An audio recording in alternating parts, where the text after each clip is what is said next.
cases? Chair Fine, the discussion at the Force Review Board revolved around the 30-day time limit for cases to be reviewed by the Force Review Board, and that's from the settlement agreement.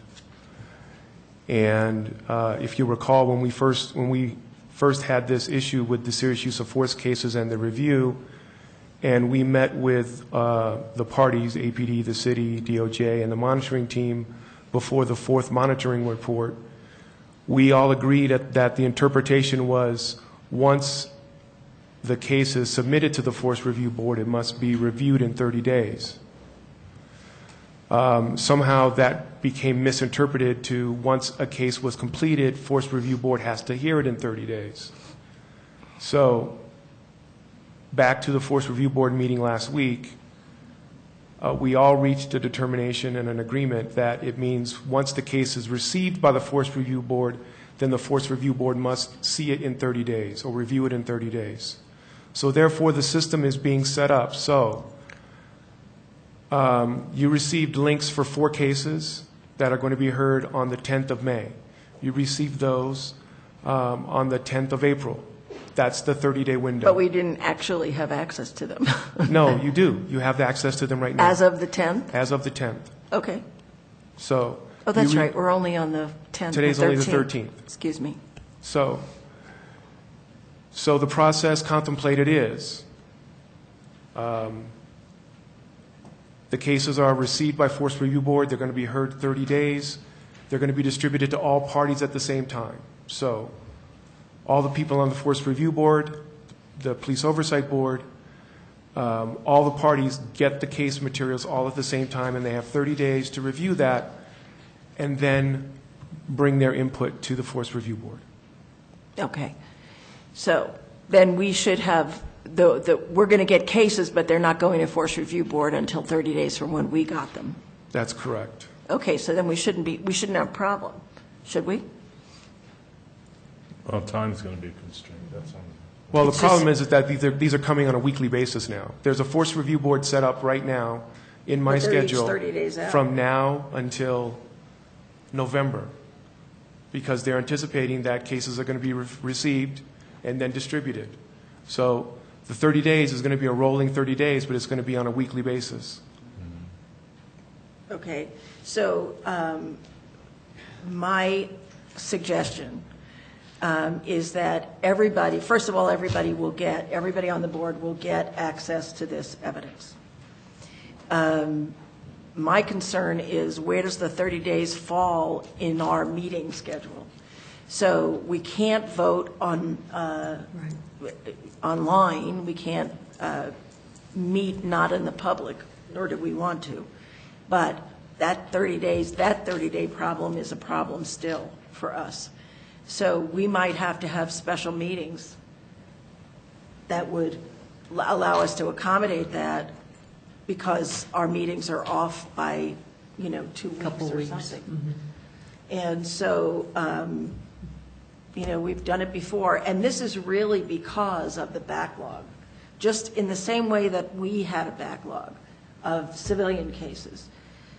How many cases would you guess are involved in this? Give me an idea. Chair Fine, I have no idea. All I can tell you is that Force Review Board has been set up on a weekly basis from May until the end of November.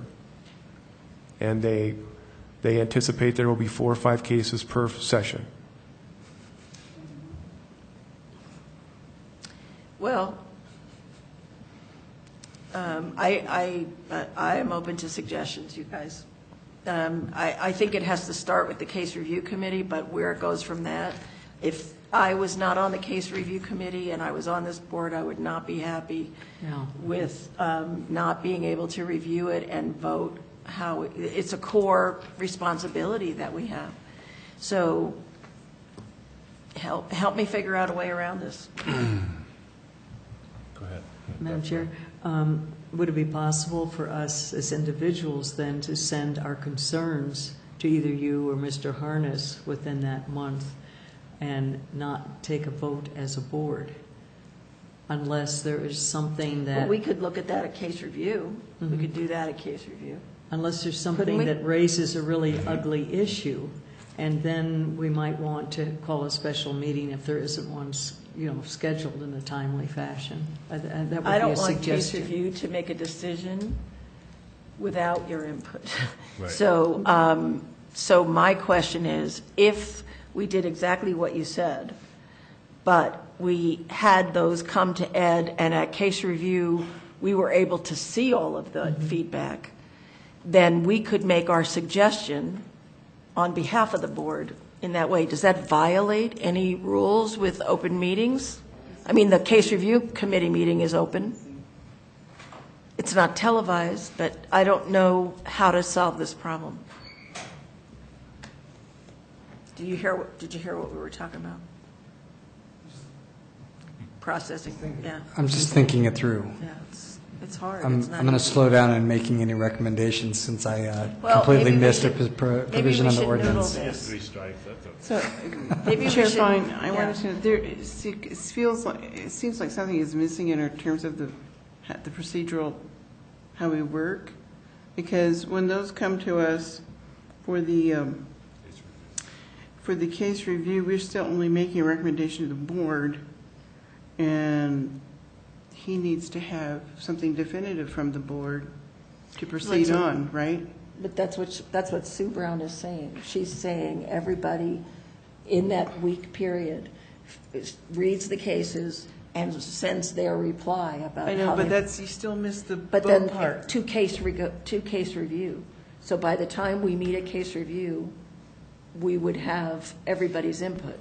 Yeah, So now that, you're we're still making missing a step, though. That's right. Yeah. Isn't that right? I'm trying to make it work.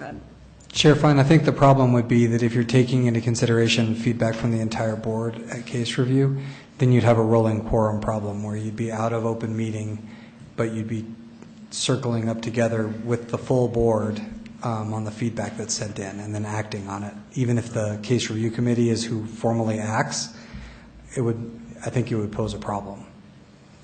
Okay, so I need a solution to this problem, and I don't have one. So we're going to have to take this under advisement. In the meantime, I would urge you to keep notes yourself on the cases that we're looking at right now. Keep them to yourself, and let us find a solution and move forward with that. Chair Fine, I have a question for Mr. Harness. Mr. Harness, do you have a suggestion? Did you plot out a strategy for this? Or, I mean, you don't have to. It's just a nice, Chair Puzzle. Fine, Board Member Garcia, no. The only solution that I see, and it does not involve the board voting as an entity, which is an issue, is that as you review the cases, you present your feedback to me, and I present that feedback to the Force Review Board. Yeah, but the public is left out of that. That's the problem with that. I don't like that. The whole idea is that this is transparent for the public. So, and that's why they want us to have it in an open meeting, which is legit. So we still don't have a solution to this. We need help figuring it out. Is there some reason why we can't? I mean, the way we did our cases was that we didn't start the investigation until a certain period, so that the 90 days would be for investigation by our staff would be in that period of time, and that would release them in a cluster to have the 30 days to do that. So we would be prepared. We were doing 40 cases at a time at each board meeting, but everybody had a chance to read it, but we were meeting in public.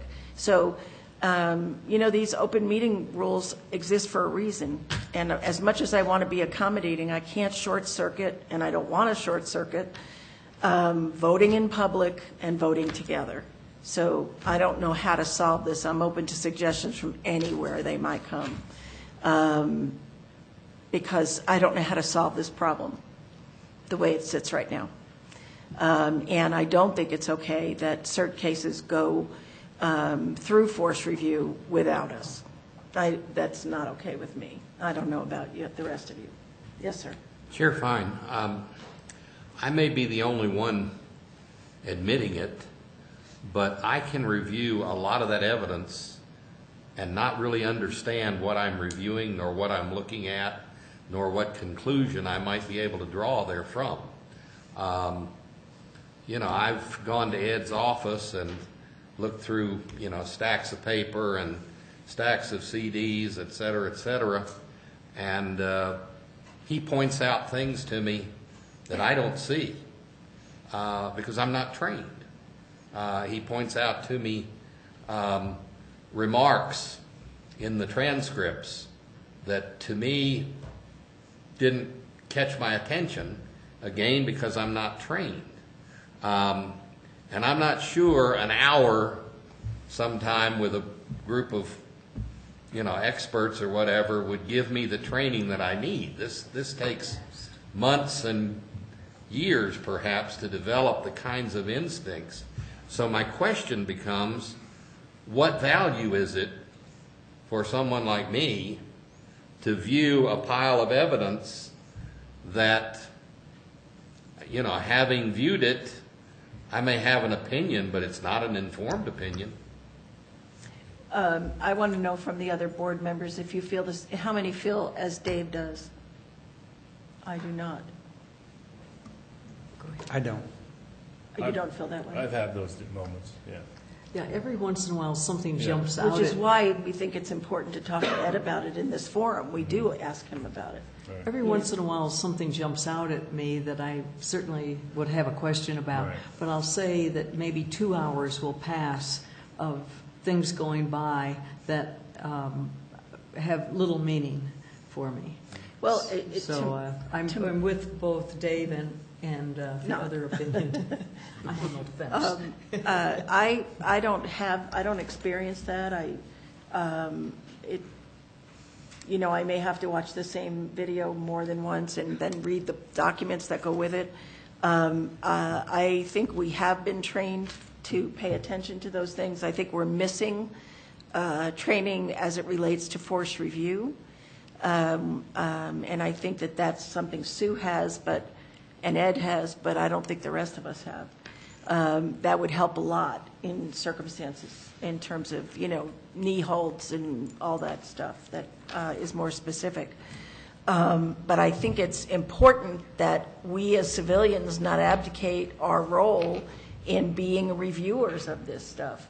If we need to understand something I don't think we have to be professionals, but we may, if I had more use of force understanding, I think it would help me. I don't know if the rest of you feel that way. Well, Chair Fine, if I just accepted, if I pretend that I really understood everything that I read, right? We would still have at least 160 cases between now and November. That's what I calculated, rough. And the amount of information that comes for those cases is monumental. And some of the videos, I mean, I am of the nature that I look at every single stitch of paper, every video, every second. And sometimes it's 25 minutes of looking at a white wall that the video camera, the on-body camera is just getting somebody's knickknacks in their house. But I keep it on in case it turns at one moment to show me something. Sometimes it's inaudible. But I still have got 25, 45 minutes to look at that person's white wall listening to inaudible tape. But I don't want to miss anything. I don't want anybody to say we're negligent. So just the volume of investigation that we have to do in order to get through this backlog is what concerns me. Not even to add into the mix whether we're capable of doing it or not. Or we have the right training. Just sitting there and doing it is consuming. So, and I understand that, and I want to do it right. But I think we need to hammer out a process. Maybe we have to have a special subcommittee or special meeting of the CRC to sit down and hammer out a protocol, have the police APD with us so that that's satisfactory to them, it makes sense to them, makes sense to us. Because I don't think we can't do it here. We can't do it here. I think that's a great idea. Major Tyler. Good evening, Madam Chair and members of the board. I just wanted to offer a little bit more information. It might help you determine your path forward. We currently have approximately just a little over 40 cases in the backlog, so it won't be nearly the volume that you might be expecting based on the schedule that was set forth. We average about 4 to 5 cases, serious use of force cases, a month. So once the backlog is completed, that number will go down from that amount of cases per week to that amount of cases per month. The reason we've set up the schedule this far was to allow your body the sufficient time to review the cases. So I would propose that 30 days would hopefully be sufficient for you guys to review the cases individually, convene at your normal case review, and use the same system you've used previously to do that. Now, initially, while we're working through that backlog, you might need to call a few extra special meetings to convene as a body to vote publicly, so like you said, so that there is that public forum. But I don't think there will be too many of those needed to get us through the backlog because we are making pretty good progress on that. So I just wanted to give you an accurate number of the cases that you have going to be coming your way, because it's not nearly as many as your initial, if you're doing 4 or 5 a week for that long, it won't be that many cases. Is it 4 or 5 a week? It's 4 or 5 per week a month out. So that might be reduced because some of the cases as they're being investigated, they're determined to be non-serious use of case. They were maybe categorized wrong initially. Or some of those cases are also, for example, our canine reviews are done separately. Those are much more condensed. And so not all of those serious use of force cases will be large case files. So, excuse me, you're saying the canine cases may be more intense? No, the canine cases are handled in a little bit of a different manner. Same investigative procedure is done, but they're done in a manner that conforms to best practices for what's called a bite review. So they're a little bit different. I just find the canine cases really long to try to go through. Yeah. Well, sometimes they're very long calls. There will be a lot of video, for example, to review. Wow. Well, to my way of thinking, if I may say, this is why we signed up. This is the heart of why we're here. As civilians, this is what we signed up to do, is especially in cases that I think it's what the public expects from us and should expect from us, is that we will go through the cases for serious use of force, officer-involved shootings, and study everything. I don't want an edited version. I want to look at the wall. I don't care how much time it takes. That, to me, for me, is the reason I signed up, because I don't know how I could report to the community and not do that. If I have questions, that's why we have a staff to do that. I just think we can't abdicate that, period. That's my thought. What is your thought, Leonard? Well, it just sounds like we just might have to have those special meetings, just put more time into it, like you said. So I'm okay with that. It's short term. It's a short term thing. And, if there's only 40 cases, 4 to 5 a week means we're at 8 weeks. Okay. That's what 40, not May to November. So to me, it's part of the deal. And I realize that it's cumbersome, but that's the deal.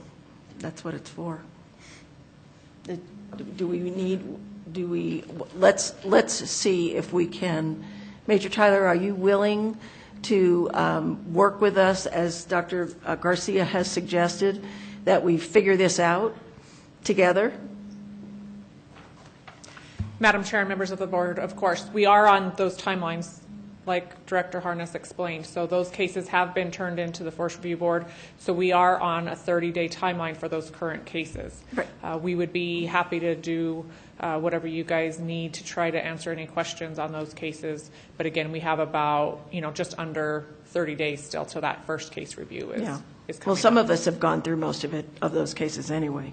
So, Mr. Baker, I think that we need, in a conversation about how we can do this, I need your expertise there so that I know we're not violating any expectation of the CASA or the ordinance or open meetings or anything else. So whenever we set that meeting up with Major Tyler and the Case Review Committee, we need to include your calendar to make sure that we got you, okay? So that is a setup that we need done, Mr. Harness. Okay. Are we done with this part for now? There's nothing to vote on, but we're going to set up a meeting, okay? Chief's non-concurrence, CPC 139.